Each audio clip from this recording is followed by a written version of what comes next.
mode de transmission de ces bactéries dans les établissements de soins et en médecine de ville, mettre en place les mesures de contrôle de l'infection adaptées pour limiter leur diffusion dans les établissements de santé et même dans la communauté, sensibiliser le personnel de santé aux bonnes pratiques d'hygiène et de gestion des antibiotiques.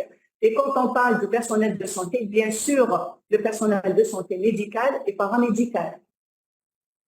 Je commence par les rappels et les définitions, parce qu'on ne peut pas aborder la prévention si on n'aborde pas un peu les rappels concernant ces bactéries résistantes, c'est quoi la résistance et tout cela. Donc, un petit rappel, la résistance des bactéries aux antibiotiques, des choses que vous avez déjà étudiées. Elle peut être naturelle, donc c'est intrinsèque à l'espèce bactérienne, ça se transmet de bactéries mères aux bactéries filles, donc elle existe toujours. Par contre, la résistance acquise, au fait, la bactérie, elle est au départ sensible à l'antibiotique, mais à cause de la pression de sélection et des causes extrinsèques qui vont intervenir, il y a la résistance acquise qui va se développer.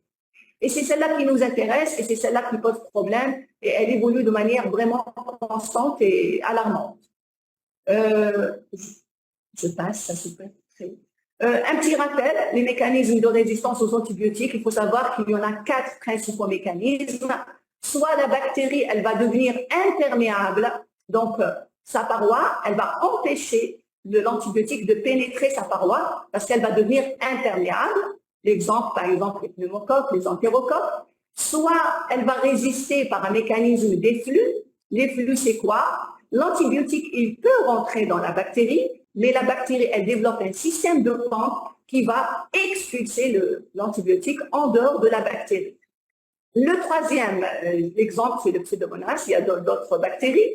Le troisième mécanisme, c'est la modification de la cible de l'antibiotique au niveau de la paroi. Les antibiotiques, ils ont des cibles pour pénétrer la bactérie. L'exemple des bêta-lactamines, ils ont besoin de se fixer à des PLP au niveau de la paroi. Eh bien, la bactérie, elle va modifier ces PLP et empêcher l'antibiotique de pénétrer dans la bactérie. L'exemple du staphylocoque qu'on va tout à l'heure développer. Et le dernier mécanisme qui est très important et très fréquent, c'est la destruction enzymatique, c'est-à-dire la bactérie, elle va développer des enzymes qui vont détruire les antibiotiques tels que les entérobactéries et les staphylocoques. Et bien sûr, en termes de résistance, souvent, les mécanismes sont associés. Et c'est pour ça qu'on a in fine plutôt, des bactéries qui sont résistantes à plusieurs familles d'antibiotiques. Et c'est celles-là qui nous intéressent aujourd'hui, qui sont appelées BMR et BHRE. Donc, c'est quoi une BMR? Une bactérie multirésistante. En fait, c'est une bactérie qui a accumulé des résistances naturelles et ou acquises à plusieurs familles d'antibiotiques. Donc, les antibiotiques qui restent actifs en thérapeutique vont être en petit nombre, très limités. Et le mode de diaporama. Ah, il n'est pas en mode de diaporama, non. Et certains disent qu'ils n'entendent rien. S'il vous plaît, on n'entend rien. Vous avez...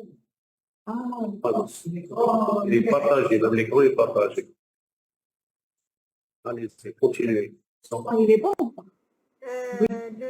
C'est vrai que le partage, pour ce qui est du partage, c'est vrai que c'est pas en diaporama. La forme, c'est visible, ça reste visible. Mais si vous arrivez à le faire, si l'ingénieur arrive à le faire, oui. Sinon, vous continuez comme ça. Pour ce qui est du son, vous vérifiez à votre niveau dans vos micros. Parce que là, on entend très très bien. C'est à leur niveau. D'accord? Oh, ça s'est fiché. Madame Rouge, c'est comme la connexion de Wesh. Et voilà. Ça commence. Ça commence. Yes.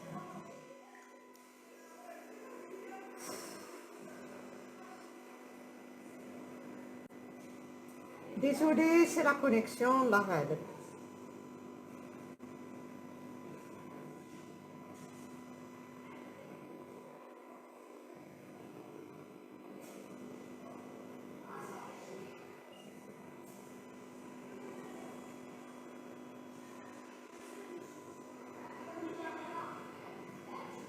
Je sais que vous entendez bien, que moi aussi j'entends bien, mais malheureusement, maintenant on ne voit rien.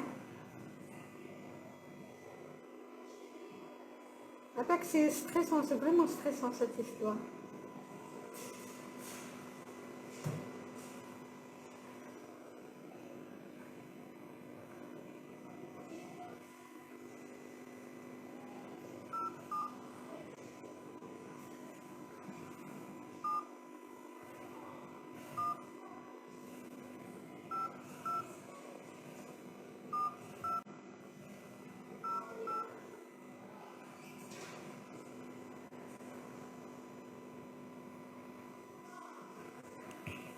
Oui, ben non, qu'est-ce qu'il y a? Oui, oui, c'est la connexion qui a...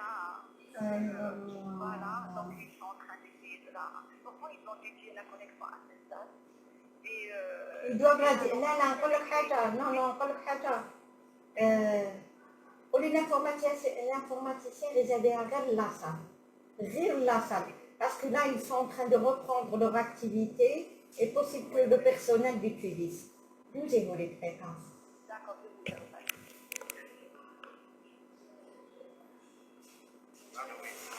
Oui, تعيش خويا ما تخليش البيرسونال يوتيليزي لا كونيكسيون.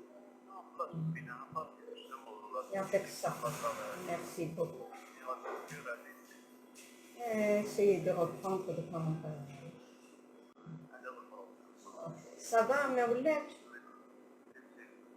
لا ما ولاتش قولها لا بنا ما يغوش لك دير لك هادشي. صح.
Bon, ils sont en train de rétablir la connexion. Est-ce que vous, dans la salle, vous m'entendez? Est-ce que dans la salle, vous arrivez à m'entendre? S'il vous plaît. Oui. Dites-moi, par rapport à ce sujet, vous vous attendez à quoi? Vous attendez à quel genre d'informations, on va dialoguer ensemble en attendant la robe. Et à votre niveau, qu'est-ce que vous voulez que ça soit réalisé à votre niveau? Que vous soyez médecin ou que vous soyez référent d'hygiène. Alors, il y a des la diapo, نديروا l'internet, ما نحوس على la diapo.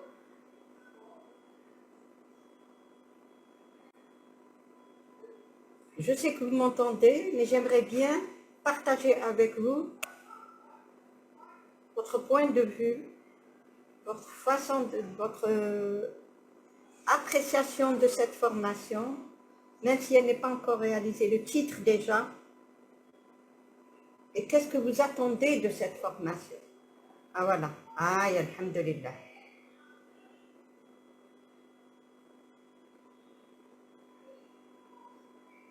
Les terrains où on trouve, ici, les terrains où on retrouve le plus de...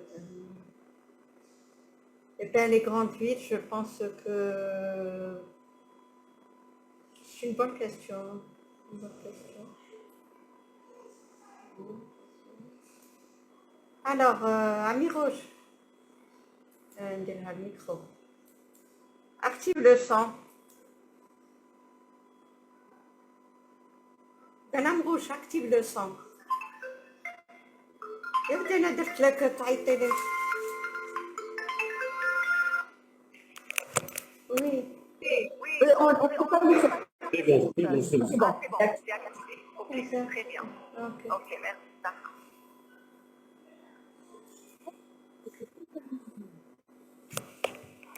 Faut revenir. Faut revenir en arrière.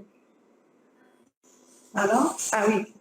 Donc, désolé pour cette interruption. Donc, on continue. Voilà. Pour les bactéries hautement résistantes émergentes, ces bactéries, en fait, ce sont des bactéries commensales du type digestif. Donc, elles se retrouvent surtout au niveau du type digestif. Et leur problématique, c'est qu'elles sont résistantes à de nombreux antibiotiques et en plus, elles peuvent donner des épidémies. C'est pour ça qu'elles sont suivies de près.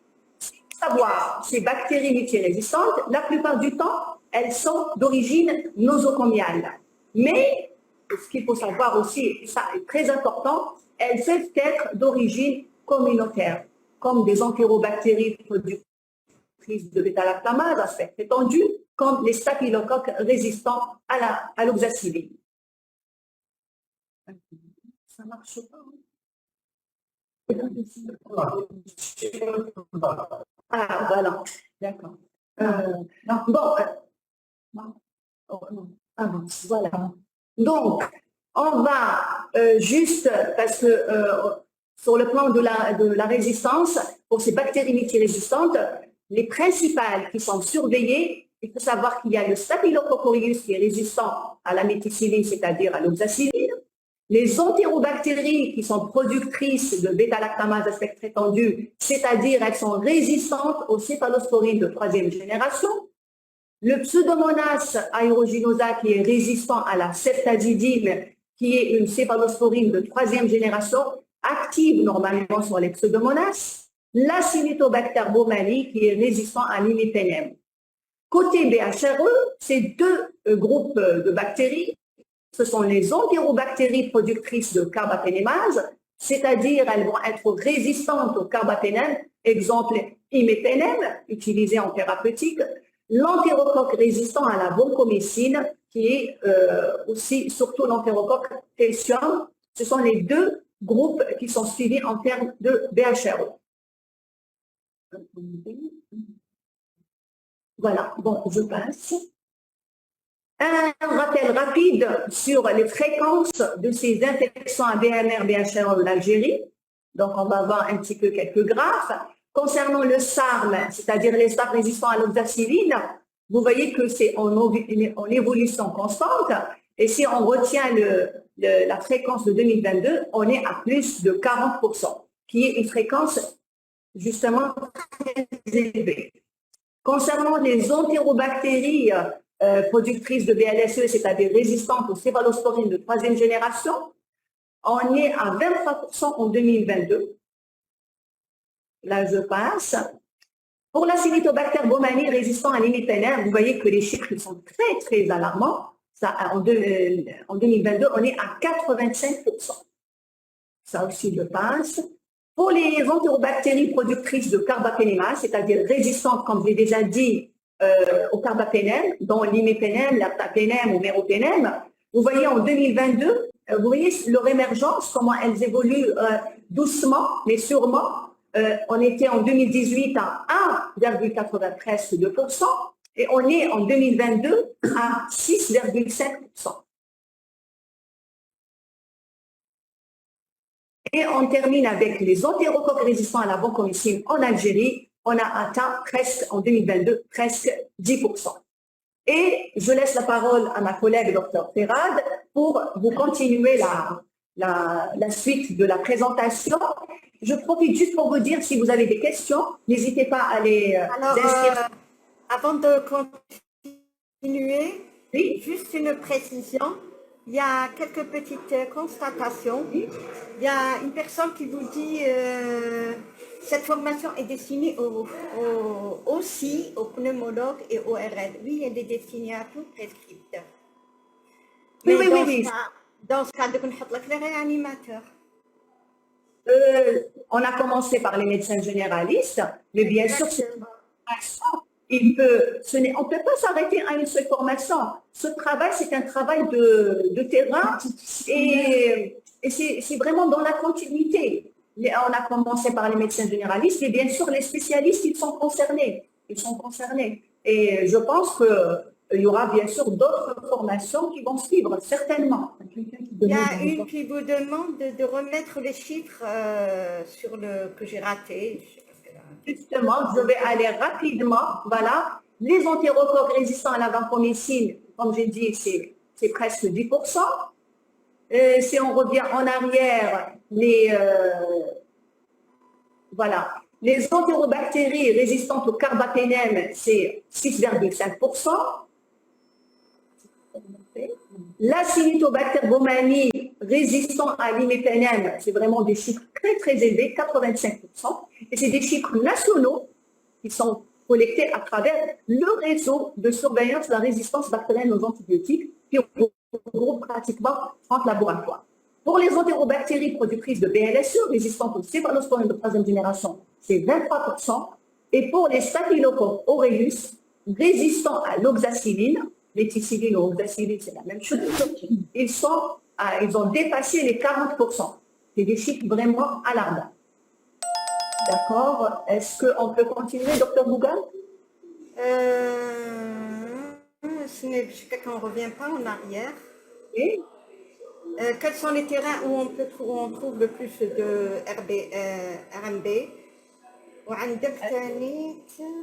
Conduite à tenir pratique devant un BMR. La question où on retrouve ces BMR, c'est ça? C'est-à-dire voilà. les terrains. La conduite pratique. Je pense que vous avez parlé. Hein? La conduite pratique, on n'a pas encore terminé, ça va venir. Exactement. Des rappels. L'essentiel, il va venir. Ce sont que des rappels, juste pour répondre pour ces BMR, ces bactéries. On les retrouve surtout dans les services de réanimation, les services où on utilise beaucoup d'antibiotiques, par exemple les services d'hématologie. Mais elles se retrouvent aussi dans la communauté. C'est ça le message que je veux faire passer. Les Staph aureus résistants à l'oxacilline, on peut les retrouver dans la communauté, c'est-à-dire un médecin généraliste qui est dans son cabinet et peut avoir des patients qui viennent consulter avec des infections à BNR. Ça, il faut bien le savoir. Voilà. Donc, on continue avec Ferrat. D'accord. Dans les sources de contamination. Donc, bonjour à tous, c'est professeur Ferrad. Je continue donc pour les sources de contamination.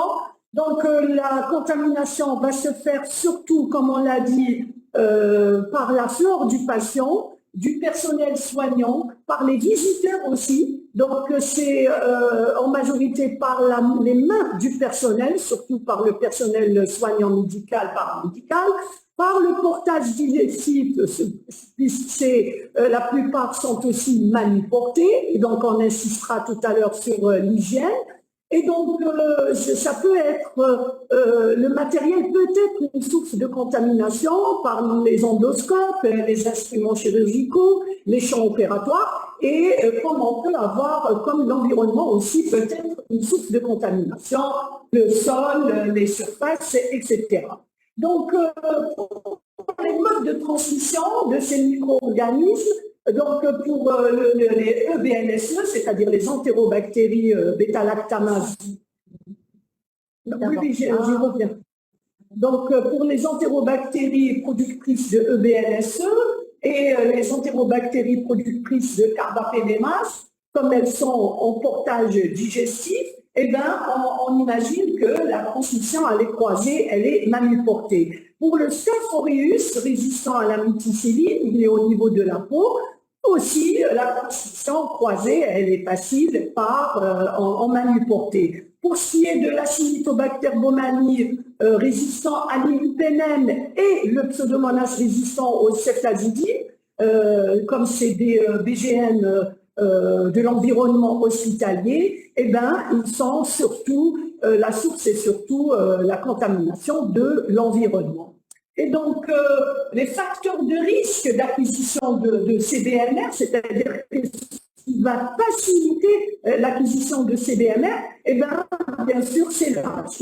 Les âges extrêmes, c'est-à-dire la fragilité des personnes, on a les prématurés, les nouveau-nés, les personnes âgées, la durée de l'hospitalisation, l'antibiothérapie aussi, c'est-à-dire la pression de sélection des antibiotiques, les procédures invasives. À chaque fois qu'on va, c'est-à-dire avec des manœuvres traumatisantes, une sonde urinaire, une intubation, un cathéter vasculaire aussi, et puis les pathologies sous-jacentes, surtout si la personne elle est tarée, et les colonisations. On insistera sur les colonisations, c'est-à-dire les porteurs sains, et il faut savoir que ces porteurs sains, ils sont en train de disséminer ces BNR, puisqu'ils ne sont pas détectés, et c'est eux qui vont justement, comme elle a dit, professeur Benamouche, ils vont disséminer en communautaire ces BMR et ces DHRE. Alors, pour l'impact de ces BMR et de ces DHRE, c'est-à-dire qu'est-ce qui va en venir?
Problème de connexion, vous avez raison.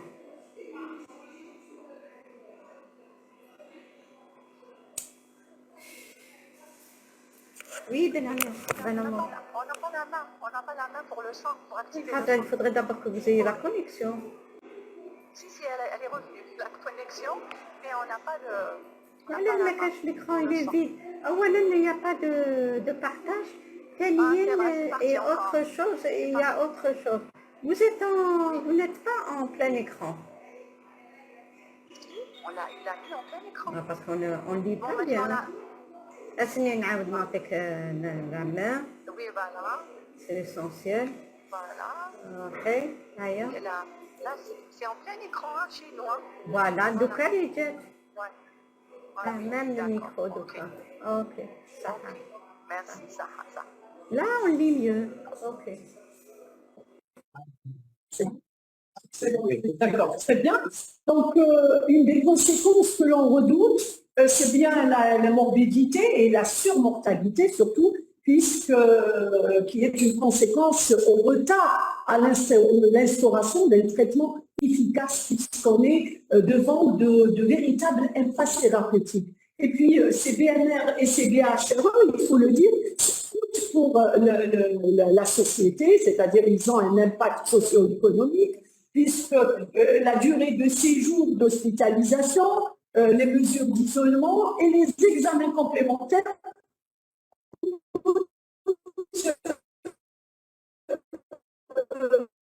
à la société. Alors, j'ai pas la BMF et de ces BHRE, on arrive plutôt à la partie pratique. Donc, il faut savoir qu'il y a deux composantes essentielles. La prévention de la diffusion des BMF et des BHRE. Comment? En limitant la transmission croisée. Comment? C'est l'hygiène des mains, le bio-nettoyage, la stérilisation des dispositifs médicaux. Et on verra aussi d'autres pratiques qu'il faudra faire et qu'il ne faudra pas oublier. Et puis, il y a un autre volet, c'est la prévention de l'émergence des BMR et des BHRE.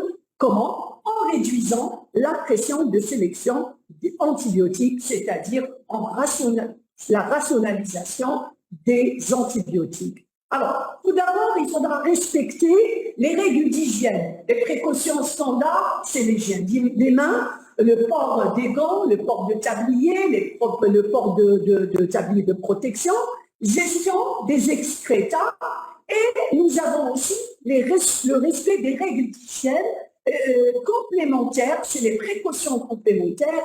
Nous avons des précautions contact, c'est-à-dire contre la transmission de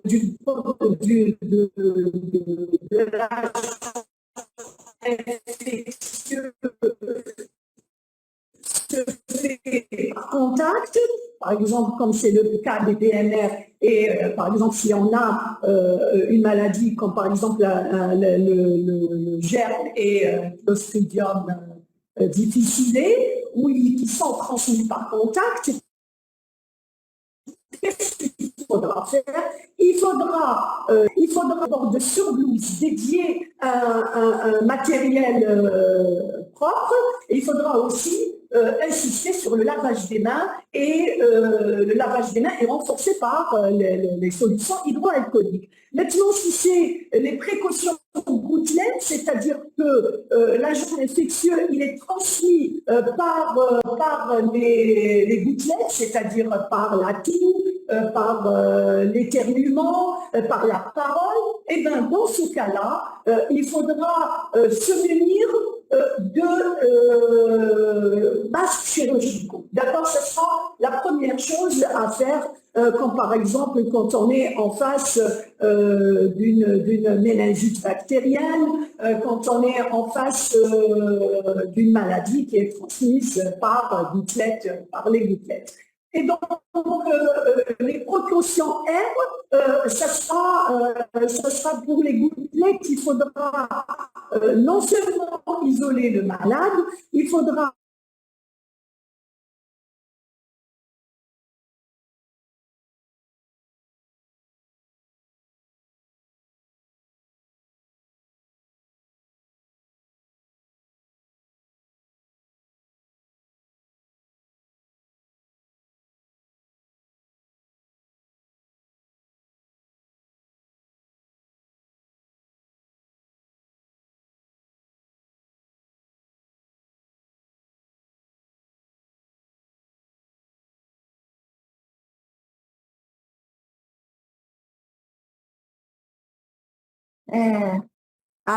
très bien. Bon, merci.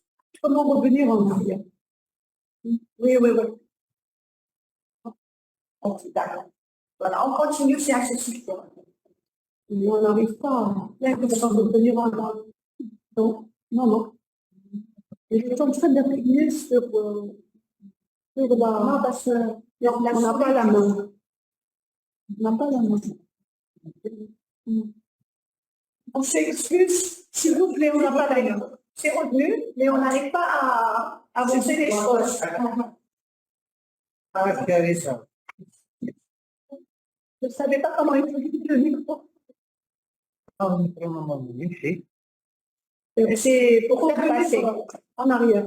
pour revenir.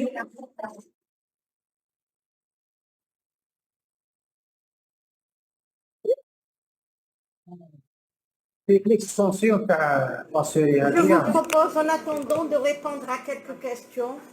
Oui, oui, c'est une Au bonne lieu idée. de Donc, s'énerver et d'attraper un ulcère, autant répondre aux questions.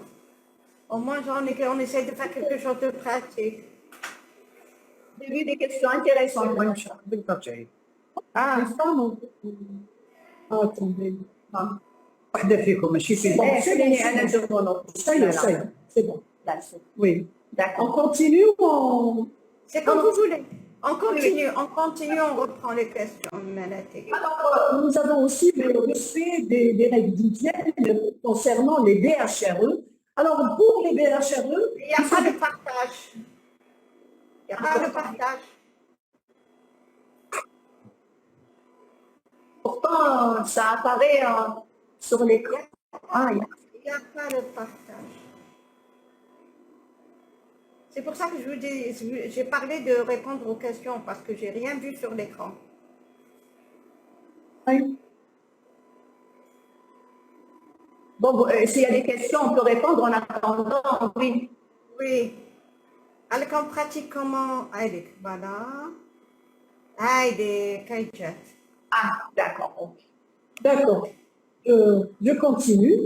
Donc, pour les précautions spécifiques pour les BHRE, c'est-à-dire que quand on est en face où on identifie une BHRE, donc d'abord, il faudra identifier les patients et faire dépister à la recherche du portage digestif de ces BHRE, c'est-à-dire identifier les patients qui peuvent être porteurs et les dépister pour pouvoir confirmer. Et dès qu'on a cette confirmation, on va appliquer les précautions complémentaires contact, c'est-à-dire isolement du malade, le port de gants, de surblouse, matériel dédié, lavage des mains avec renforcement avec les solutions hydroalcooliques. Et puis, qu'est-ce qu'on peut faire? On peut regrouper géographiquement les porteurs des BHRE, c'est-à-dire qu'on va leur donner une zone dédiée. Bien sûr, on peut les regrouper aussi dans une même salle s'ils sont porteurs du même agent, bien sûr, pas un agent différent. Et donc, il faudra toujours surveiller activement s'il y a d'autres cas porteurs et puis renforcer le bio-nettoyage, c'est-à-dire la maîtrise de l'environnement et aussi du matériel. Et puis, par la suite, il faudra toujours faire un contrôle de ces mesures d'hygiène, c'est-à-dire faire un audit de ces mesures d'hygiène.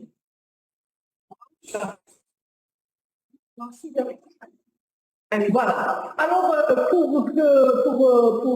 il faut savoir qu'il y a des directives nationales. Il y a deux guides. Il y a un guide sur l'hygiène de l'environnement dans les établissements de santé publics et privés. Et nous avons un autre guide, c'est un guide relatif à la prévention des infections associées aux actes de soins. Et tout à l'heure, ils peuvent les avoir. Tout à l'heure, Voilà. on va essayer de les partager au niveau Voilà. du chat. Comme ça, vous les aurez comme documents, comme c'est des documents de référence et qui ont été établis par le ministère de la Santé. Je profite d'avoir eu la parole.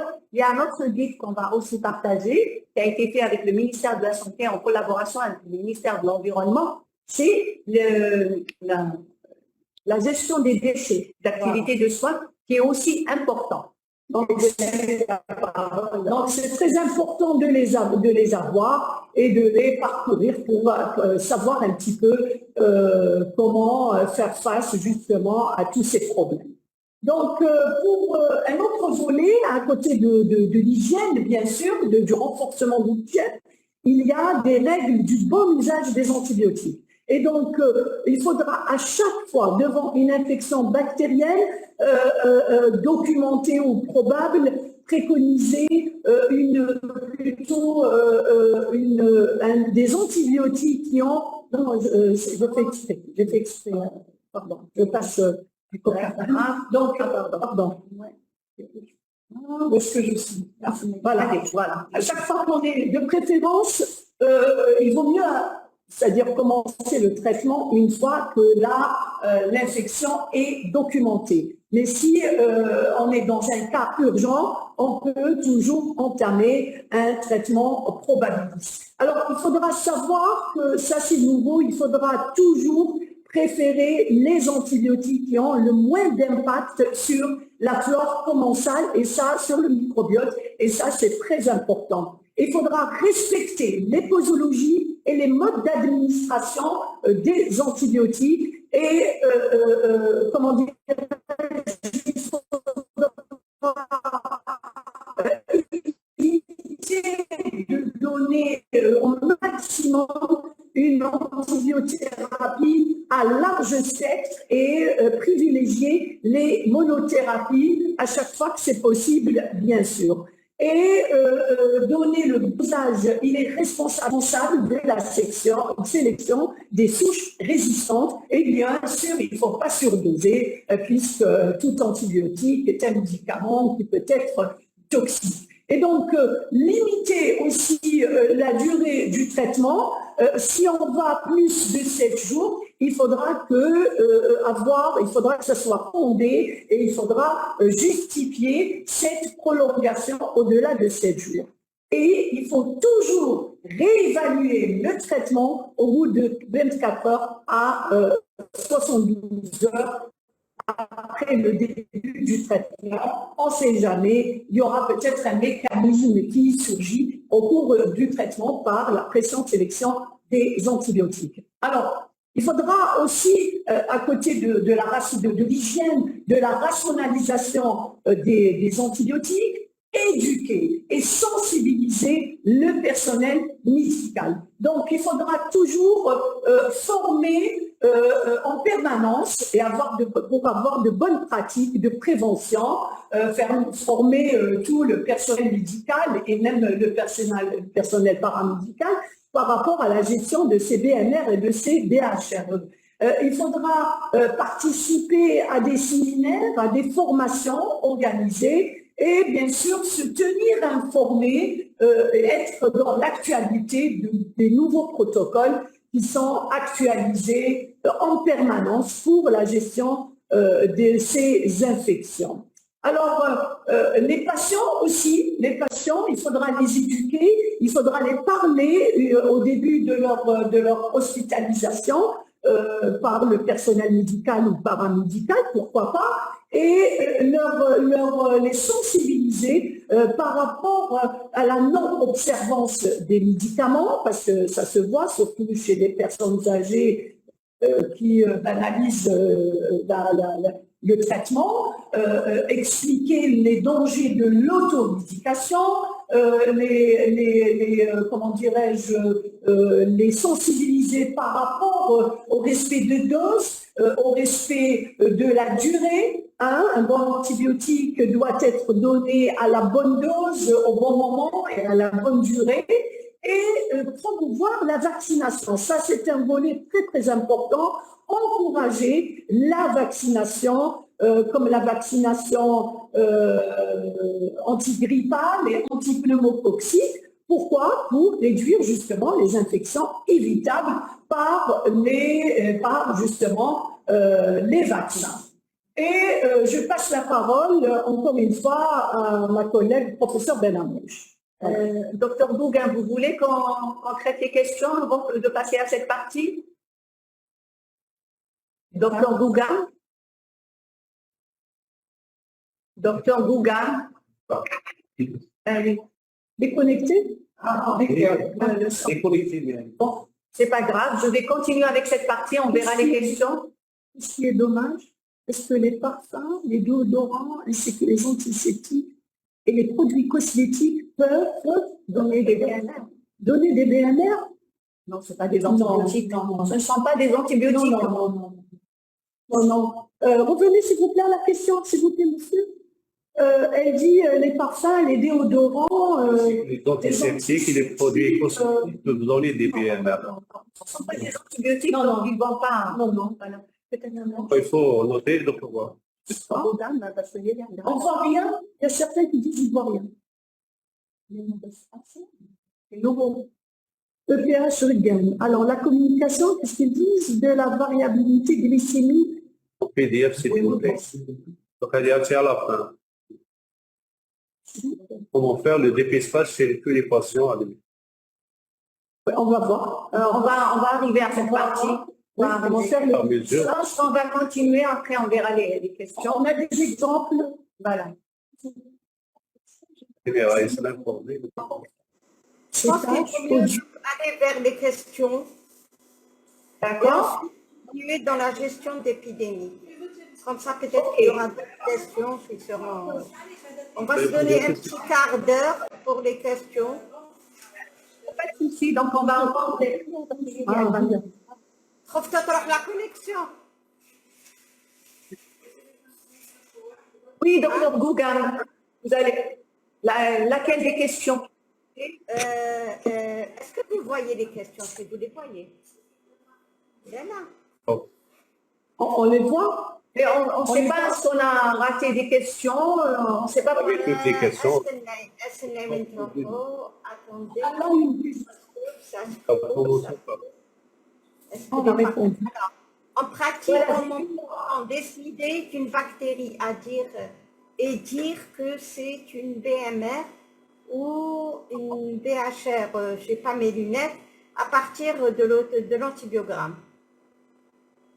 Si à 14h17. Comment? 14 heures. Ah, d'accord. Ah, c'est comme la connexion. Ah, d'accord. 14 heures. C'est quand on est en train de suivre. Il y a juste la question avant celle-là, avant les déodorants. Voilà. Avant le déodorant, il y a d'avant le déodorant. Cleaning, chauffé. Voilà. Je viens de... Chambre individuelle, si on n'a pas assez de chambres. En fait, quand on n'a pas assez de chambres et on ne peut pas isoler le malade dans une seule chambre, on peut regrouper les malades qui sont colonisés ou infectés par des BMR dans une même salle. Ça, on peut le faire. Mais à condition que ce soit, La qu'ils même- soient porteurs au même agent. Voilà. Ou quand on a vraiment, il n'y a pas de possibilité d'avoir une chambre individuelle, c'est surtout aussi le matériel étudié. C'est-à-dire, Ça, j'avais enregistré votre nom. Ah, d'accord. On peut passer peut-être à une question. Est-ce que vous venez, vous restez 3 jours avec nous?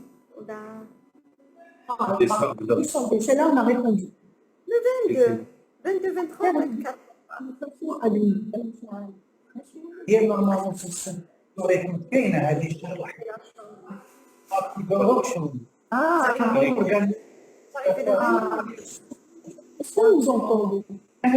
Alors, il y a quelqu'un qui se dit. Vous arrivez le 21. Vous venez le 22. Attends. D'accord. De toutes les manières, d'après le programme qu'il m'a envoyé, Bobka, c'est vous intervenez le 23. Donc, mais moi, j'aimerais bien votre... Ce qu'il fallait, on en contact, mais et il y a... Alors, moi, je vous fais la réservation. 22. d'accord, on remarque un petit وتحديد les questions. On remarque un petit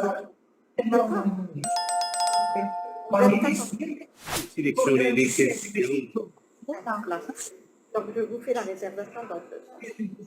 D'accord. En plus, on a d'autres. Ou on vous envoie un... D'accord. Et choisir même des questions à...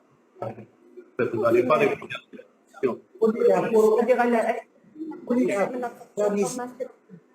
Au plus tard demain, je vous envoie le programme.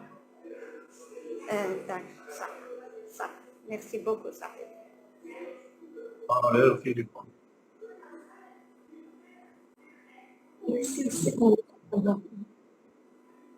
Fallait activer le micro. Oui, docteur Bouga.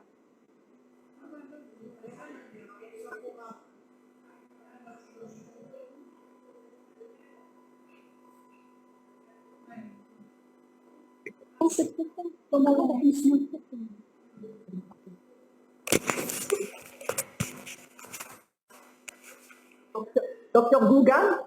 Oui, je suis avec vous, oui. Ah, خليك الميكرو الحلول وانا نهضر. On ne savait pas si on va continuer les questions ou pas. Si vous avez des questions, bien sûr, vous les continuez, sinon vous passez à c'était sur une autre formation. Ah, d'accord, d'accord. Donc, en pratique, en répond, peut-on décider d'une bactérie et dire que c'est une BMR ou bien une BHRE à partir de l'antibiogramme? Donc, tout à l'heure, on vous a mis les planches pour vous dire quelles sont... non, je n'ai pas la... Ah bon? Au fait, pour les BMR et BHRE, bien sûr, c'est possible de les détecter à l'antibiogramme. Comme je l'ai déjà dit, une BMR, une bactérie multirésistante, à partir du moment, au minimum, si elle est résistante à 3 familles d'antibiotiques, là, on la considère comme une BMR. Une BHRE, la même chose, elle est multirésistante, mais la particularité, c'est que ce sont des bactéries qui sont commensales du tube digestif. Donc, elles se retrouvent au niveau du tube digestif et elles sont épidémiques. Elles peuvent donner des épidémies. C'est ça la caractéristique, c'est ça qui les différencie des BMR. Et elles sont transférables entre les bactéries elles-mêmes. Les bactéries elles-mêmes. Voilà. Oui, malheureusement, n'est pas utilisé dans l'établissement de santé. Au fait, oui, ça c'est une réalité. Et justement, on est en train d'œuvrer pour évoluer dans ce sens par rapport aux formations et même d'autres. On continue à utiliser l'eau de Javel, oui, il faut continuer avec l'eau de Javel. Oui, c'est un... Oui, le nettoyage n'est pas réalisé. Vis-à-vis de la réalité de terrain, comment peut-on procéder dans nos établissements? J'ai compris, l'isolement géographique individuel, c'est vrai que c'est pas facile quand on n'a pas suffisamment de chambres pour mettre les patients dans une chambre individuelle. Et là, je l'ai déjà dit, on peut les regrouper dans une même chambre pour les gens qui sont infectés ou colonisés par le même agent bactérien. Voilà. Ou, à défaut aussi, il faut toujours penser ce qu'on appelle l'isolement géographique et l'isolement technique. C'est quoi l'isolement technique? C'est-à-dire leur dédier le matériel dédié, c'est-à-dire le stéthoscope, le tensiomètre, le petit matériel qui est généralement autour du patient, il sera dédié. On ne va pas le mélanger avec un autre patient qui n'a pas ce type de BMR. C'est ce qu'on peut faire sur le terrain. À chaque fois que ça sera possible. Voilà. Peut-on avoir le guide? Oui, j'avais déjà dit, on va les partager. Les guides dont nous avons parlé, on va les partager. Les impatients d'une durée moins de 3 mois, il est préférable de donner le même. Chez les impatients d'une durée moins de 3 mois. 3 mois, c'est beaucoup pour une durée d'antibiothérapie. 3 mois. Il est préférable de donner le même une deuxième fois ou changer d'antibiotique. Non, 3 mois, c'est pas possible. On peut pas aller, on peut pas soumettre un patient sous antibiothérapie de 3 mois. On est là en train de sélectionner des mutants résistants. Donc, il vaut mieux éviter cette durée. Voilà. Et quelle raison devrons-nous donner une antibiothérapie de 3 mois? On ne comprend pas. Donc, il faut toujours œuvrer pour la rationalisation des antibiotiques et donner plutôt une monothérapie qu'une bithérapie, une association, et limiter.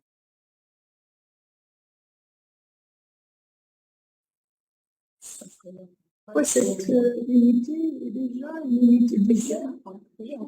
Dans le cinéma, c'est parti. Ah, c'est parti. Non, c'est pas parti. La présentation. Non, on peut voir. Ah, d'accord. la gestion on est en train de vous écouter. Pourquoi créer l'unité d'hygiène hospitalière dans les CEMEP, elle existe. Pourquoi on crée une autre unité? Ah, il a répondu. J'ai pas compris cette question. Ok, cette unité, si on a déjà une unité d'hygiène De quelle unité on parle? De quelle unité? Bon, on va peut-être continuer, on verra après pour cette question.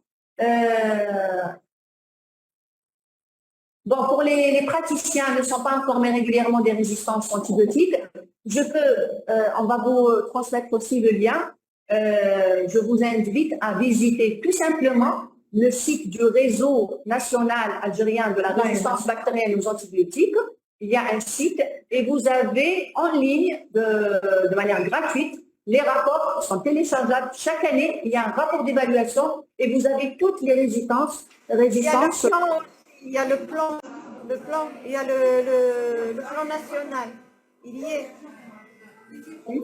Voilà aussi, là aussi, oui. Oui. Et peut-être qu'il y aura d'autres formations dans le futur. Pourquoi pas, on est là pour ça.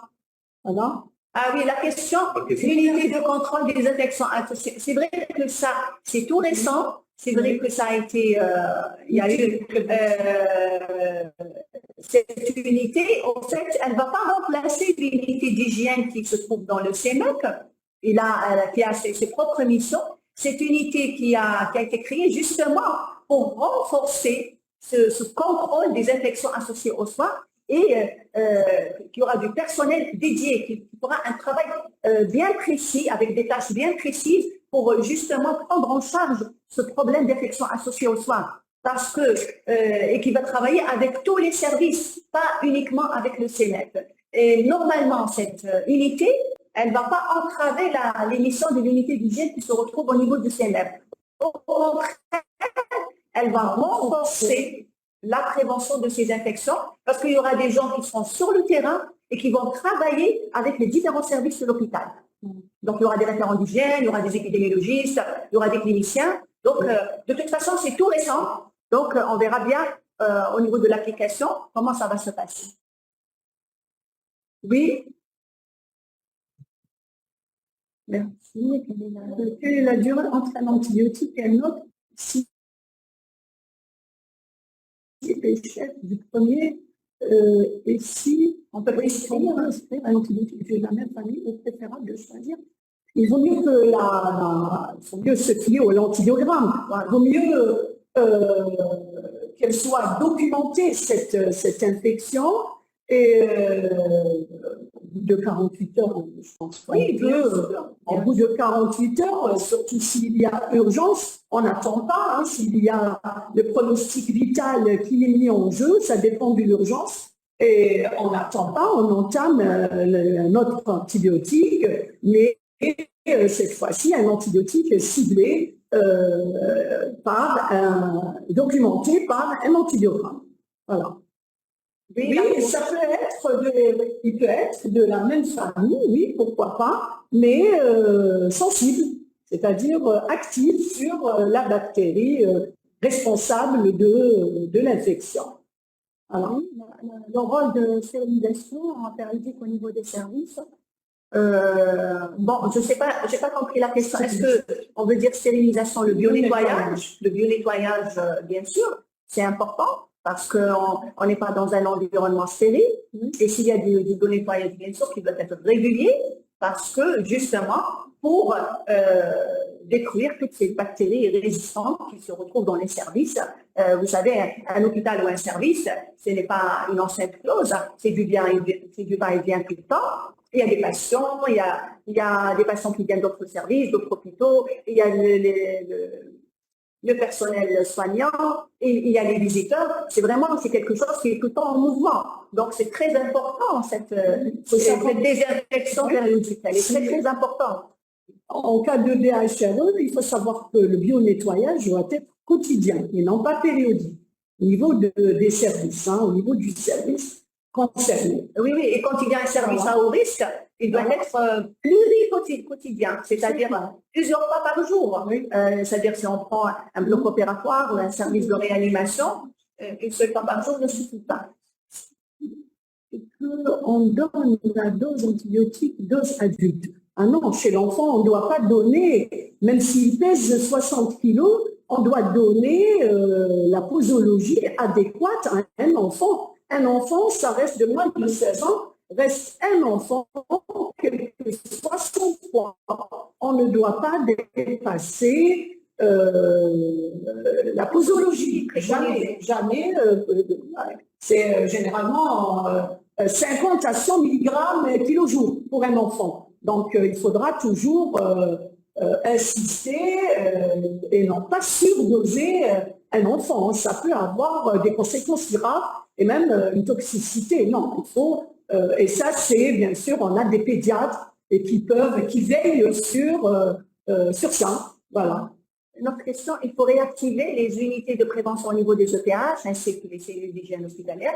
Oui, tout à fait d'accord. Mais de toute façon, cette unité de prévention, c'est quelque chose de tout récent. Et bien sûr, je suis tout à fait d'accord qu'au niveau du ministère, ils sont bien sûr conscients pour la mise en application dans toutes les structures hospitalières, justement. Pas uniquement les CHU, dans toutes les structures hospitalières. Oui. Oui, ça, j'ai dit, c'est tout récent. L'arrêté vient de sortir, donc ça va s'installer. Voilà. Oui, parce que ça, voilà. Allez-y, vous pouvez descendre. Je pense qu'on va passer à la gestion de l'épidémie et reprendre après les questions parce que là, je sais que la plupart ont les compos Kamel de Wichotjo. Donc, oui, on va avancer. Oui. Après, on retourne aux questions si vous voulez. Oui, bien sûr. Oui. Donc, je vais passer rapidement. C'est juste pour attirer l'attention qu'une épidémie à BMR ou BHRE, il faut qu'il y ait une gestion vigoureuse. La gestion, elle commence par quoi? Elle commence par la détection et la confirmation. Bien sûr, la détection, ça se passe au niveau du laboratoire. Il faut qu'il y ait une surveillance microbiologique. Donc, il faut qu'il y ait un diagnostic précoce au niveau du laboratoire et un dépistage. Le deuxième point, c'est la déclaration. Donc, quand il y a un BMR et surtout les BHRE, il faut informer les responsables du contrôle des infections, actuellement, chose par la suite. Il faut faire une analyse épidémiologique, c'est-à-dire identifier, étudier les premiers cas, ce qu'on appelle les cas index et secondaires, et commencer à essayer d'établir des liens géographiques ou temporels, c'est-à-dire dans le temps.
Elle est classée, bon, ça marche. Ok, merci. Ça compte, merci. Voilà, ok. Ah, il n'y a pas de partage. Il y est. Ah, vérifiez le partage, s'il vous plaît. Ça va venir. Que ça va venir. Ah oui. Ok. Bon, partage. Non, c'est pas bon. Ah, et maintenant? Voilà. Si, ça va. Bien. D'accord, c'est bon. OK. Le signalement, donc Le numéro تاع المسيم خصوصة 06 59 72 105. Il manque un chiffre après là. le signalement, c'est-à-dire ces personnes-là, il faut les identifier dans les chambres parce qu'il y a des mesures à prendre. Donc le personnel médical et paramédical, il faut qu'ils sachent qu'il y a des patients qui sont colonisés ou infectés par ces bactéries résistantes. C'est ça le signalement. إيمان سمعتني؟ لا كي كونسونطري في حاجة أخرى.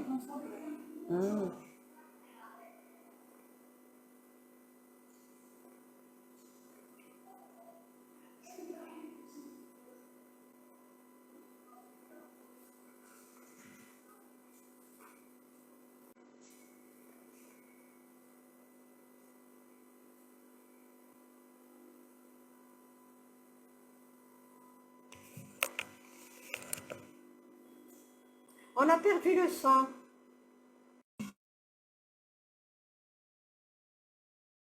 On a perdu le son. راحت كامل الانترنت تاعهم.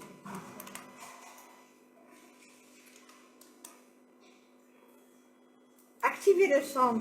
بنام روج. Et يا بنتي شنو هاد الصوت عندكم اللي يروح كل دقيقة؟ Voilà. oui, ça revient. La communication et la formation, donc la formation du personnel, l'information des patients et des familles. Il n'y a pas de partage. Hein. Ah, s'il vous plaît, le partage. Apparemment, ça part à chaque fois. Voilà. Et voilà. OK. L'information des patients et des familles, la coordination avec les autorités sanitaires. Donc, ça, c'est sur le plan communication et formation. Je n'ai pas... Ah, c'est bon, ça marche. Le suivi et l'évaluation. Donc, une épidémie, il faut l'évaluer. C'est-à-dire, il doit y avoir une surveillance continue pour identifier les nouveaux cas, réajuster si nécessaire et déclarer la fin de l'épidémie, bien sûr, généralement 3 semaines quand il n'y a aucun cas qui apparaît. Le signalement, on va aller un petit peu expliquer un peu le signalement qui est la notification de la présence d'un patient qui est porteur d'une BMR ou BHRE. Les conditions, on ne le fait pas pour tout. On le fait pour les BMR quand il y a une épidémie ou une situation inhabituelle comme une souche particulièrement résistante ou à transmission rapide. Mais normalement, on doit le faire obligatoirement pour les BHRE, pour les pour les BHRE parce qu'il y a le souci d'évolution vers une épidémie. Les modalités, donc on va informer l'équipe locale d'hygiène et de prévention. Chez nous maintenant, c'est les référents d'hygiène, le CLA, signaler aux autorités sanitaires via le CEMEP. Il faut donner les informations nécessaires concernant le patient, l'identification du patient, le type de la bactérie, dans quel contexte cette bactérie a été isolée et les mesures qui ont été prises. Et bien sûr aussi faire le dépistage des contacts. Voilà, juste un mot pour les cas particuliers, quand il y a un transfert interhôpitaux, un patient qui est porteur d'une BMR ou BHRE, quand il est transféré dans un autre hôpital, il faut informer le nouvel établissement pour qu'il prenne ces mesures et transmettre toutes les informations liées au patient.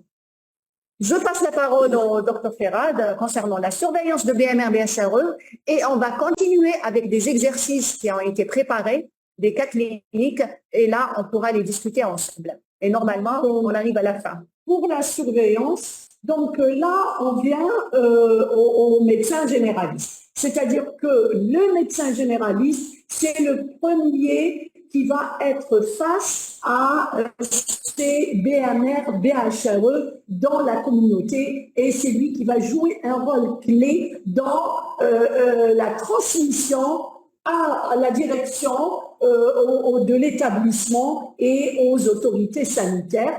et il faudra vite qu'ils notifient rapidement les cas suspects et pour qu'ils soient confirmés dans leur pratique. Alors, qu'est-ce qu'il faut surveiller? Qu'est-ce que le médecin généraliste, justement, devrait surveiller? Il devrait surveiller quelques marqueurs de résistance ciblés, on les a cités tout à l'heure.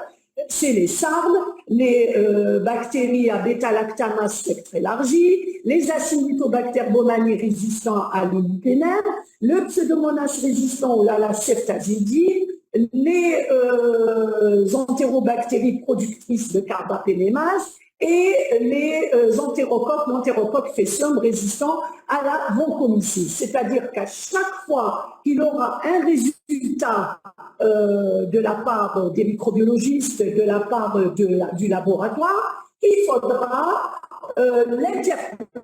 qu'ils soient interpellés et qu'ils informent justement l'établissement, la direction, le CNEP, etc. Donc, il faudra aussi les patients il faudra qu'ils surveillent aussi les patients aussi.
Isolé de BHRE, vous êtes obligé de déclarer. En cas d'épidémie ou de cas groupé, toujours, c'est obligatoire, il faudra déclarer. Les autorités à laquelle vous devez que vous devez contacter, c'est la direction de l'établissement, c'est le CNEP et le CLIN, pareil pour les BHRE. Le but principal de la déclaration des BNR, c'est bien sûr contenir l'épidémie, et le but principal des BHRE, également contenir l'épidémie et éviter également une dissémination majeure. Il faut savoir qu'il y a certains réseaux de surveillance des BMR.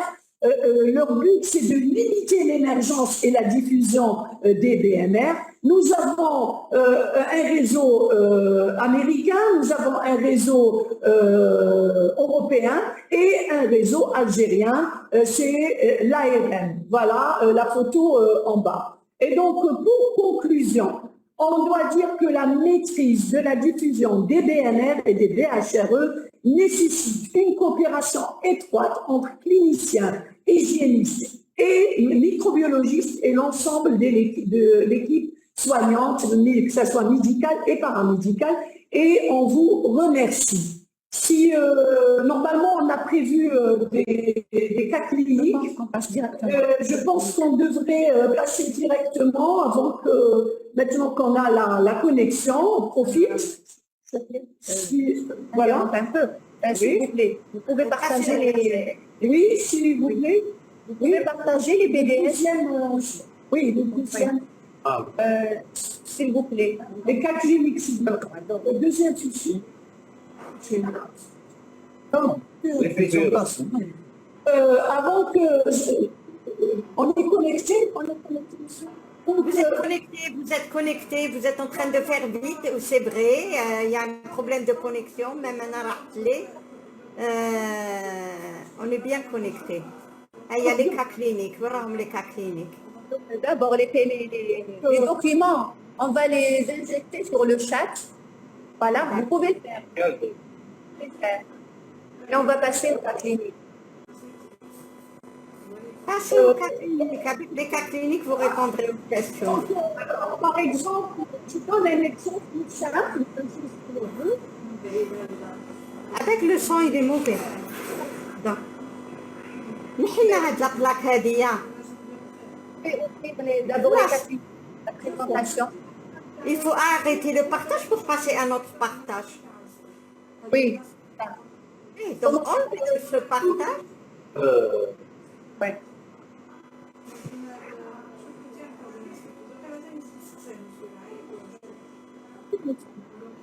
Et sur le...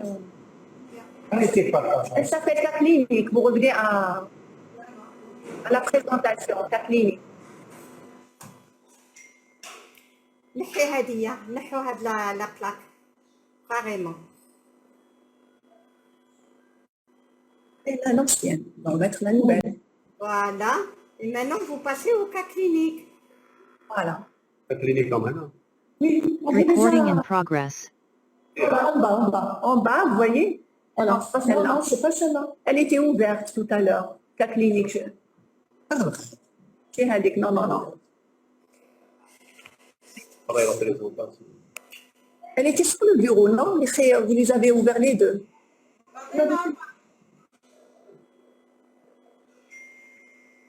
Voilà, cas clinique. Voilà, celle-là, voilà.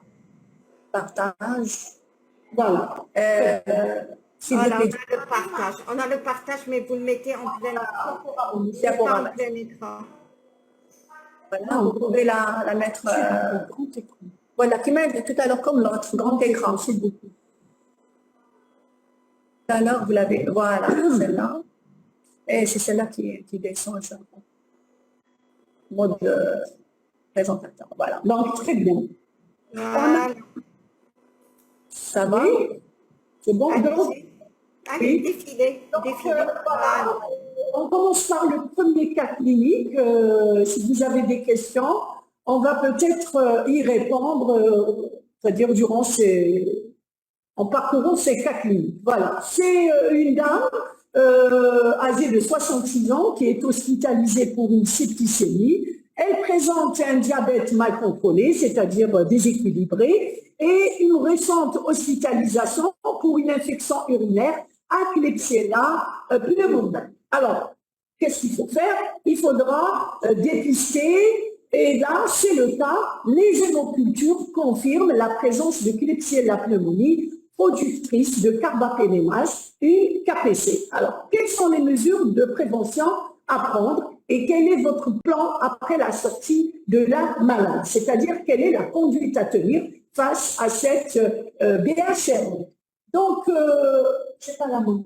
Comment je décide? Hein? C'est bon. Voilà. Donc, qu'est-ce qu'on fait?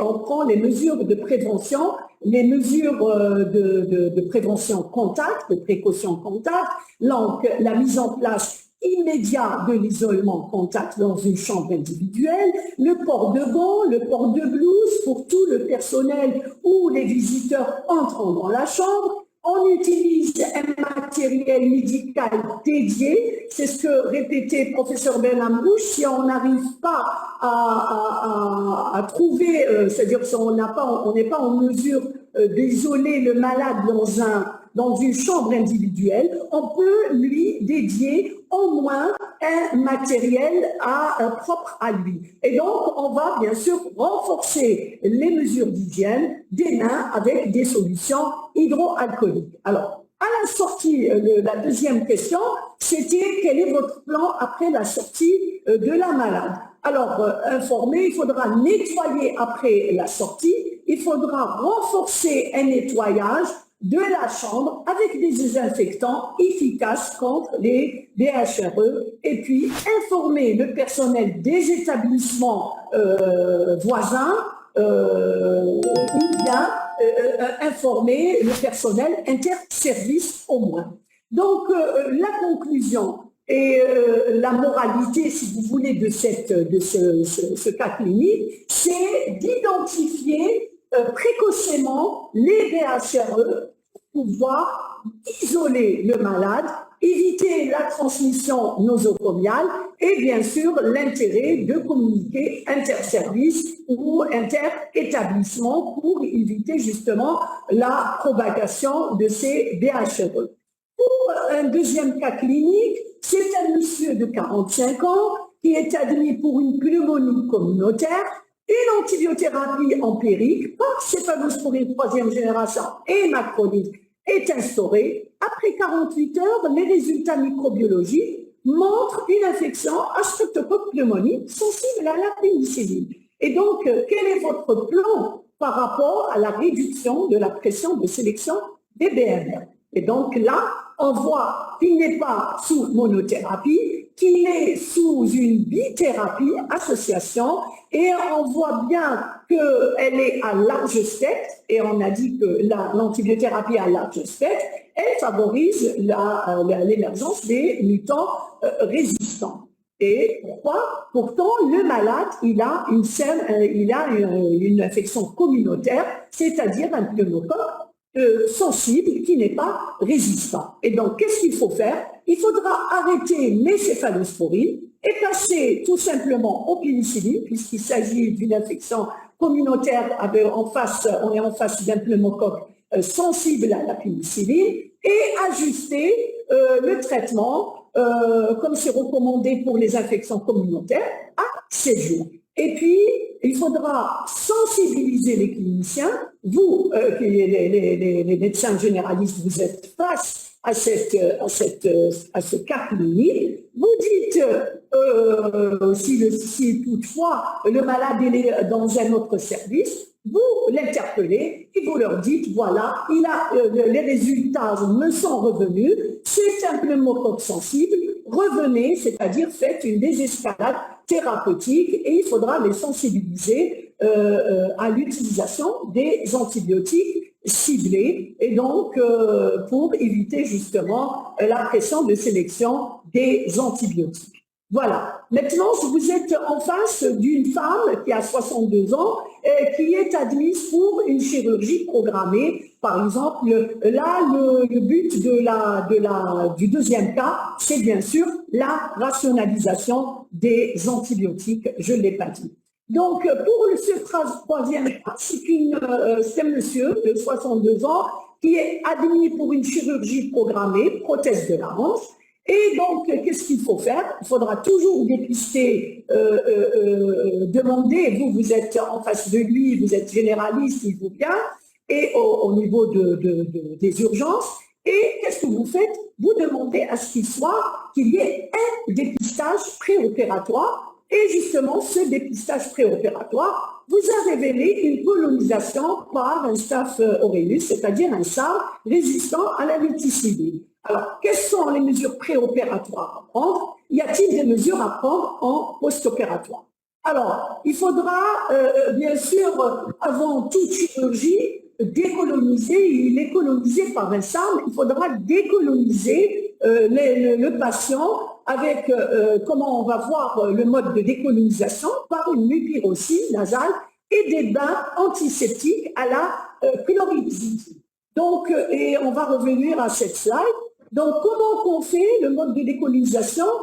C'est une petite pommade de mupyrocine, c'est l'équivalent à peu près, c'est la seule de sa famille, et on peut donner, c'est l'équivalent de l'acide fusidique pour les généralistes, et vous devez la connaître. Et on prendra un grain de riz, environ une petite parcelle, environ un grain de riz, et on le mettra au niveau de chaque narine pendant 5 jours. Et on massera l'extérieur du nez pour bien répartir le produit pour pouvoir décoloniser cette colonisation au sein.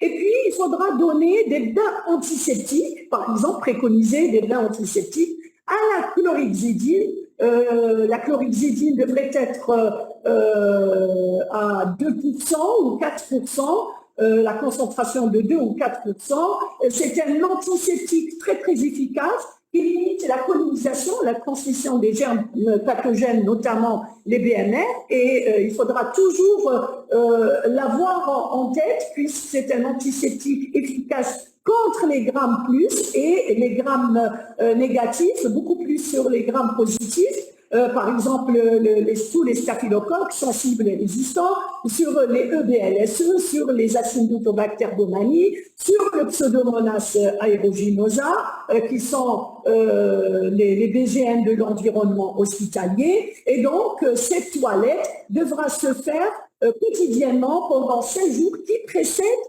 la chirurgie et insister sur les zones de prédilection du staphylocoque, notamment l'aine et les aisselles, en évitant bien sûr les muqueuses qui sont fragiles, bien rincer et sécher la peau après chaque bain. Ça, c'est pour le mode de décolonisation du SARM.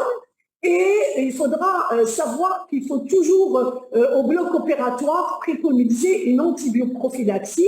Et là, le généraliste devra dire attention, évitez les bêta-lactamines, puisqu'au début, quand il s'est présenté chez moi, il avait un SARM, et donc il vaut mieux éviter les bêta-lactamines, puisqu'un SARM, il a une résistance à toutes les bêta-lactamines.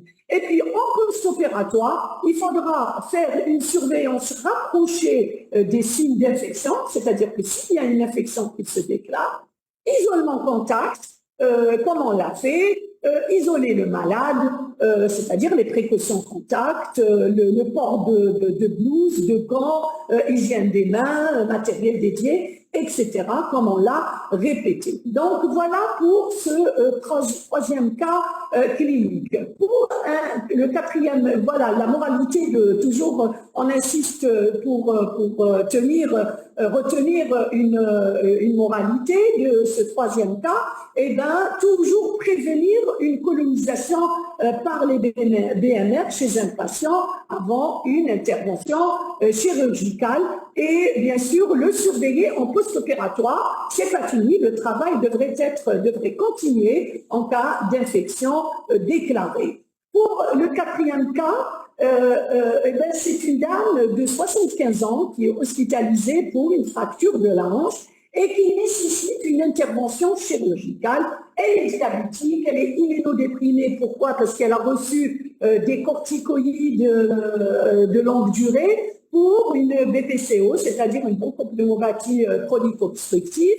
Et cette dame, il se trouve qu'elle a des antécédents d'infection urinaire à E. coli productrice de carbapénémas, c'est-à-dire qu'elle a des antécédents de BHRE. Alors, quelle est la première précaution préopératoire? On a des antécédents à Escherichia coli, à BHRE, donc qu'est-ce qu'il faut? Il faudra la dépister. Il faudra savoir si maintenant aussi elle a gardé cette BHRE ou pas. Et donc, il se trouve qu'elle a toujours les prélèvements, c'est-à-dire là, le rôle du généraliste. Il fait un dépistage, il envoie au microbiologiste, et le microbiologiste, il faut toujours travailler en multidisciplinaire, le microbiologiste lui rend les résultats, il se trouve qu'elle la garde toujours, cette E. coli productrice de carbapénémas. Alors, quelles sont les autres mesures, les précautions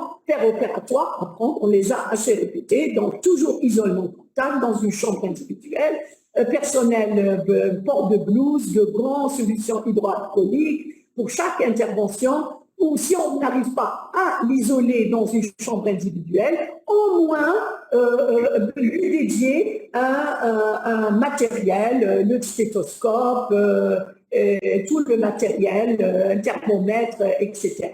Donc, il faudra bien sûr voir si elle n'est pas, le généraliste aussi devra interpeller c'est-à-dire c'est lui le premier maillon de la chaîne, et dire est-ce que chercher si elle n'est pas colonisée aussi par un SAM et préconiser une décolonisation préopératoire. Donc, une fois que c'est fait, il devra dire et alerter au niveau du bloc, attention, elle a une E-coli résistante au carbapénème, donc attention, ne pas instaurer une antibioprophylaxie à base de carbapénème. Alors, quelles sont les précautions post-opératoires? En post-opératoire, il faudra donner, après la chirurgie, bien sûr, toute chirurgie, il y a une antibiothérapie empirique qui est initialement instaurée et adaptée en fonction, bien sûr, des résultats microbiologiques. Et il faudra toujours insister à réévaluer cette antibiothérapie pour limiter l'utilisation d'une antibiothérapie inutile à large spectre, c'est-à-dire rationalisation des antibiotiques. Puisque cette femme généraliste doit dire, voilà, attention, quand elle est venue, cette dame, elle était, comment dirais-je, elle a une BPCO, et donc il faudra peut-être la vacciner pour éviter les infections évitables par la vaccination. Donc la vaccination, elle est très importante aussi à côté de l'isolement, de l'hygiène, de la rationalisation des antibiotiques. Il faudra toujours ajouter ce volet, la vaccination. Et donc cette dame, elle a une BPCO. Il faudra vacciner contre le pneumocoque, puisque la vaccination est on peut toujours la vacciner, est disponible, et antipneumococcique, et pourquoi pas une vaccination antigrippale également. Donc, il faudra sensibiliser sur l'importance des vaccins pour prévenir les infections évitables par la vaccination. Comment justement vacciner? On va revenir à cette slide. Donc, la vaccination, il faut savoir qu'elle est recommandée pour tout malade se présentant au PU, au pavillon des urgences, chez les généralistes, qui sont les premiers à faire face à ces malades. Donc, en face d'une bronchopneumopathie chronique obstructive, en face d'un asthme sévère, des antécédents de pneumonie, la vaccination antipneumococcique, elle est recommandée. Donc, on a le Prevnar 13. Ce dernier, il induit une réponse immunitaire robuste, même chez les personnes âgées et les immunodéprimés. Et nous avons le Pneumovax 23, 13 parce qu'il englobe 13 sérotypes ou 13 valents. Et 23, c'est par rapport, il couvre 23 sérotypes du pneumocoque. Le pneumovax, il a une protection moins durable, mais une protection plus élargie puisqu'il couvre 23 sérotypes. Et donc, comment vacciner? Administrer une première dose de Prevnar 13, 8 semaines après, on peut donner le Pneumovax 23. Alors, pour les personnes qui sont à haut risque, comme c'est le cas de cette patiente dans notre cas clinique, il faudra faire un rappel tous les 5 ans avec le Pneumovax 23. Si la malade a été déjà, elle n'a pas commencé par un Prevnar, plutôt elle a commencé par un Pneumovax, on peut une année après lui administrer le Prevnar 13. Et on pourra administrer le même jour, pourquoi pas, dans 2 sites différents, une vaccination contre la grippe saisonnière. Et on revient vers... je ne peux pas revenir en arrière? Voilà. Donc, et on revient, donc, à côté de la rationalisation des antibiotiques, de la vaccination qu'on vient d'illustrer, il faudra, bien sûr, il y a une DHRE, le malade, il est là, il est hospitalisé, et donc, en réponse à une des questions, il faudra nettoyer quotidiennement avec des désinfectants actifs contre les DHRE, et bien sûr, éduquer le personnel soignant. On a insisté tout à l'heure sur l'éducation du personnel soignant et paramédical et médicale sur l'importance des mesures de contrôle des infections nosocomiales. Et je crois que j'ai fini avec ces cas cliniques et je vous remercie. Voilà, j'espère que ça a été bénéfique, ces cas cliniques. Voilà, s'il y a des Docteur questions. Bougan, s'il y a des questions, peut-être on va essayer de voir un petit peu les questions. Ça manque de- Ça, on est un peu rassurés, la connexion. Oui, oui, j'espère.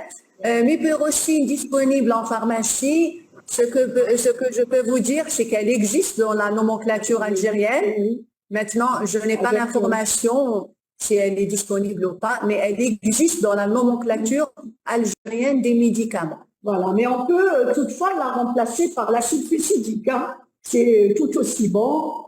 Ils ont à peu près le même spectre, donc il n'y a pas de souci. Comment dépister la colonisation digestive et on fait une copro. Justement, si on veut voir une colonisation digestive, on fait tout simplement une coproculture et après c'est le travail, une coproculture, c'est pas parce qu'on recherche des bactéries et après c'est le travail du laboratoire. Il y a des milieux qu'on utilise pour dépister justement ces bactéries résistantes.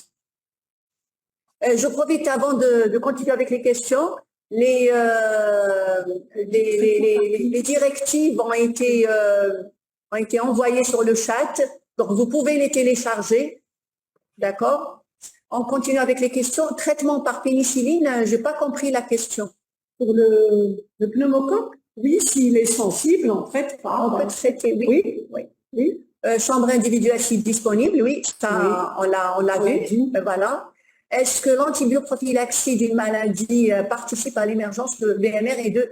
Oui, vous avez tout à fait raison. Oui. Si cette antibioprophylaxie n'est pas adéquate et elle est faite de manière qui n'est pas codifiée. Parce que maintenant, l'antibioprophylaxie, elle est bien codifiée. On ne peut pas faire une couverture comme ça avec les antibiotiques. Il faut qu'il y ait des indications bien précises. Par exemple, chirurgie cardiaque. De toute façon, les indications, elles sont bien précises avec l'antibiotique lui-même, la posologie et la durée. Donc, vous avez tout à fait raison. Si on fait une couverture avec les antibiotiques de manière, comment dire,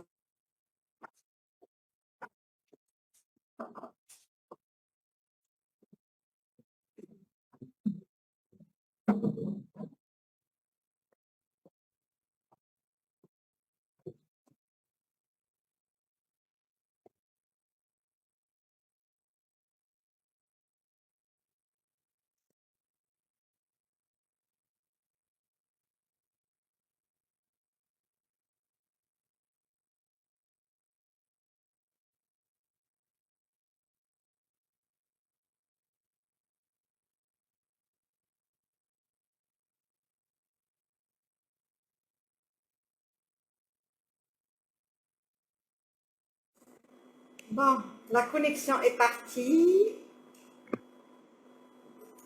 Est-ce que vous avez le son? le son, non. Oui, c'est bon. Ah, c'est bon. Très bien. Bon. Continuez avec la...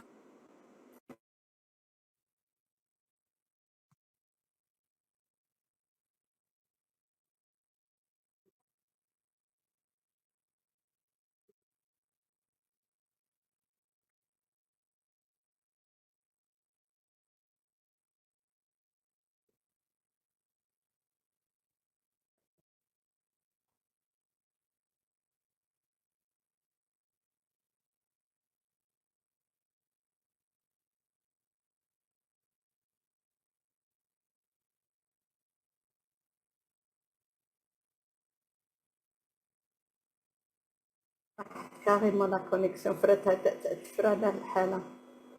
Non, je pense que...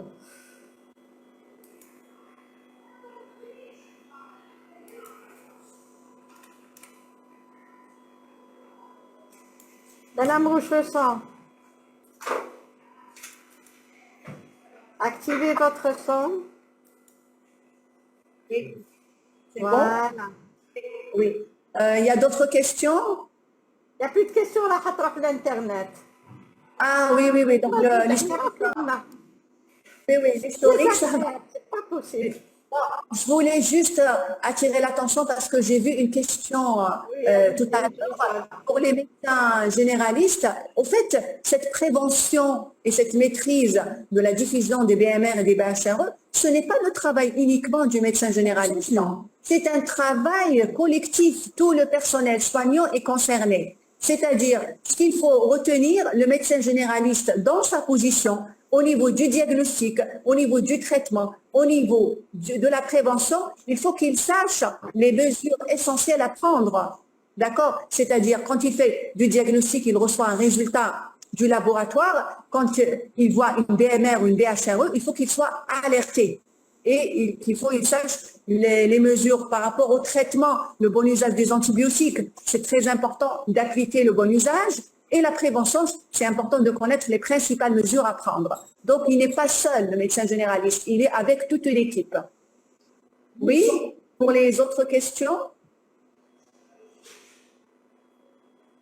Devant communautaire, malade, faut-il déclarer? Isolement. Un cas, non. Un cas, vous n'êtes pas obligé de... Non. Mais il faut... Bon, l'isolement, c'est un cas ambulatoire. Il n'est pas hospitalisé. Ce qu'il faut faire, c'est qu'il faut déjà le sensibiliser par rapport à l'automédication, par rapport à la prise d'antibiotiques, que ça soit bien indiqué et tout cela. Ça, c'est d'un point. L'autre point, le sensibiliser par rapport à l'hygiène, le lavage des mains. Le simple, hein, le lavage des mains de courant, c'est-à-dire avant de manger, après le manger, avant d'aller au sanitaire, après, avant d'aller au travail, après avoir sorti du travail, c'est-à-dire les mesures d'hygiène simples. Quand il y a une infection, il faut la traiter, donc il faut le sensibiliser par rapport à ça. Est-ce que c'est pas possible. Désolé, ce qu'on peut faire, oui, on peut vous partager la communication, on peut vous partager la communication. On peut le faire maintenant, on peut le mettre sur l'Internet. Oui, si vous pouvez la transformer en PDF et l'envoyer. Voilà, mais il vaut mieux le faire maintenant avant que... Ça c'est devenu une phobie, cette histoire d'Internet.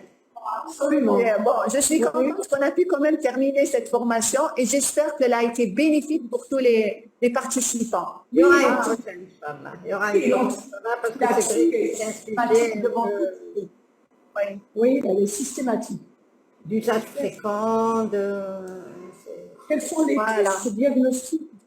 Et les guides nationaux qui ont été envoyés aussi, ça va beaucoup vous aider, hein, parce qu'il y a des protocoles. Ils sont très bien faits, hein, ils sont très bien faits. Très bien. D'ailleurs, ils sont à tous les niveaux, je ne vois pas pourquoi les gens ne les connaissent pas, c'est pas normal. C'est des guides qui datent quand même et qui ont été réactualisés et qui sont au niveau de toutes les directions. Normalement, ils doivent être à disposition, c'est-à-dire qu'ils sont vraiment disponibles. Ils sont sur le site aussi. Ils sont sur le site. Oui, automatiquement. Mais bon. Donc,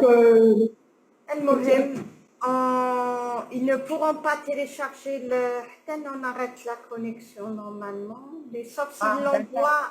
Non, je vais laisser s'il peut l'envoyer comme ça.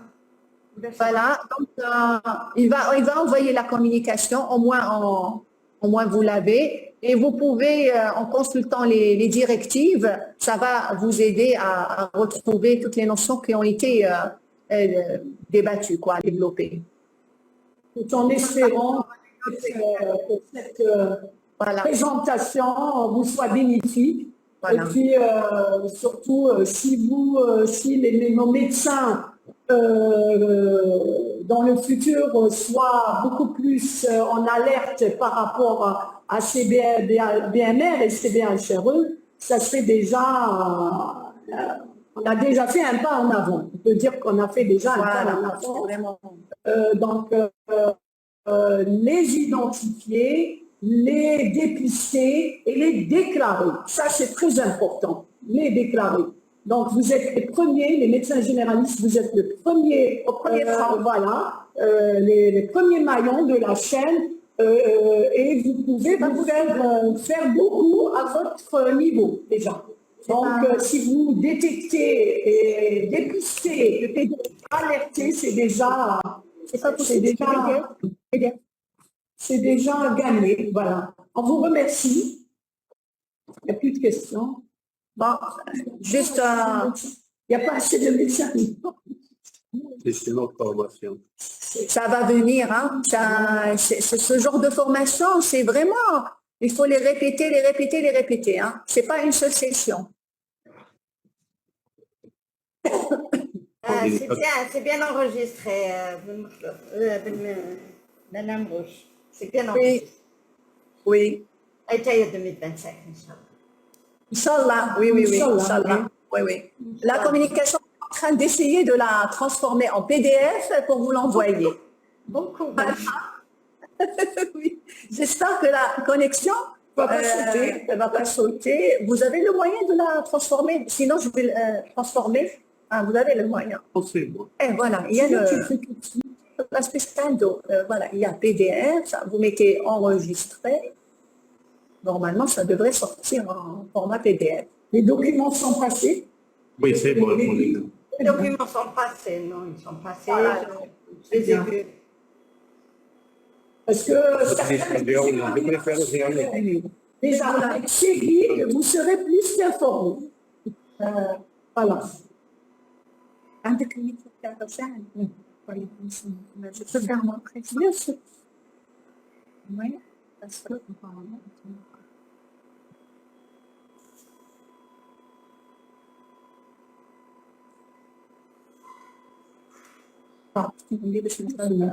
Il veut la PDF. Qu'est-ce que tu veux? Attends. ماشي باش ناخذ هذا مانيش سنقولي في مدار Non, non, c'est la الغالي dernière. ديالي Attends, je في vais